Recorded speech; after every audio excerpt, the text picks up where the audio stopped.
May sumama nga ba sa litrato ng pamilyang to? Mga kaibigan, ang litratong ito ay nakunan sa isang birthday celebration noong Friday the 13th ng December 13, 2024. Ayon sa kwento, bandang alas 10 na ng gabi nang ito ay mangyari nung magsidatingan ang iba pa nilang mga bisita. Dahil dito ay naisipan nilang mag-set up ng camera at kumuha ng group picture. Ito ay nangyari sa kanilang garden at noong mga oras na yon ay wala namang kakaibang naganap dun sa bahay. Kaya lang kinaumagahan December 14, nung tinitignan na nila yung mga litrato ay nagulat sila sa kanilang nakita. Sila ay kinilabutan nung mapansin nilang may sumama sa kanilang litrato na isang babaeng nakasuot ng belo.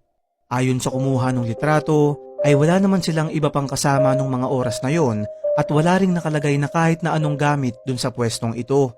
Nung nag-viral yung litrato ay may pumunta sa kanilang isang lalaki at sinabing yumaong kapatid nito ang sumama sa kanila dun sa picture at kung ano daw ang suot nito dun sa burol ay siya ring suot niya dun sa litrato. Sa kabilang banda ay marami rin ang nagsasabi na ito ay edited lamang pero pakatandaan na napakahiwaga ng ating mundo at may mga bagay talaga ang hindi natin kayang ipaliwanag. Ikaw kaibigan, naranasan mo na ba ang bagay na to?